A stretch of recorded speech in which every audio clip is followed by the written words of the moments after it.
বিয়ে না করলে আমি ভেস্তে যেতে পারবো না, এর কোনো ডিক্লারেশন তো কোথাও নাই।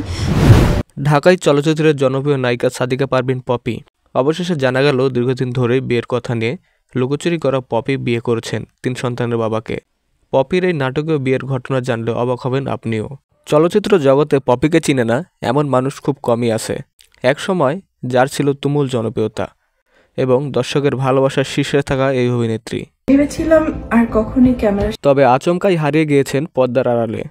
একাধিক সিনেমায় চুক্তিবদ্ধ হয়েও সিনেমার কাজ ফেলে হারিয়ে যাওয়া এই পপিকে অনেকদিন খুঁজে পাওয়া যায়নি এবং কেউই খুঁজে পায়নি তাকে, যার ফলে বিপাকে পড়তে হয়েছে সিনেমা নির্মাতাদের। তবে কোথায় হারিয়ে গেছেন তিনি সেটাই জানবো আজকের বিস্তারিত সংবাদে। পপির আড়ালে থাকা নিয়ে তৈরি হয় গুঞ্জন। জানা যায় পপি বিয়ে করে সংসার করছেন, সন্তানের মাও নাকি হয়েছেন 2021 সালের অক্টোবর মাসে। তবে তার স্বামীকে, কাকে বিয়ে করেছেন, কোথায় বিয়ে করেছেন জানতেন না কেউই। সত্যিই কি বিয়ে করেছেন পপি, নাকি এগুলো সবই গুঞ্জন? তবে পপি এগুলো নিয়ে মুখ খোলেনি কখনো, জানা যায়নি আসল সত্য। জানা যায় পপির স্বামীর নাম আদনান উদ্দিন কামাল। তিনি একটি কোম্পানির ম্যানেজিং ডিরেক্টর। দীর্ঘদিন ধরে তার সাথে একই ছাদের নিচে বসবাস করছেন পপি। তবে আদনান উদ্দিন কামাল জানিয়েছেন ভিন্ন কথা। তিনি বলেন, পপির সাথে আমার বিয়ে হওয়ার কোনো প্রশ্নই আসে না।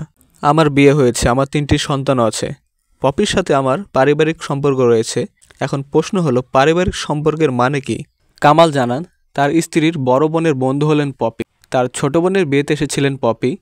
এর বাহিরে তার সাথে কোনো সম্পর্ক নেই। কিন্তু আমরা বাঙালি, আমাদের সন্দেহ কখনো ভুল হয় না। সাম্প্রতিক একটি ঘটনাকে কেন্দ্র করে আলোচনা এসেছেন পপি এবং সেখানে দেখা গিয়েছে আদনান উদ্দিন কামালকে, আর সেখানে ছিলেন পপির সন্তানও। জানা গেছে আদনান উদ্দিন কামাল পপিকে আলাদা বাসায় রেখেছিলেন এবং সেই বাসাতেই পপি ও তার পরিবার থাকতেন। তো ভিউয়ার্স, এই ছিল আজকের নিউজ। সবাই ভালো থাকবেন।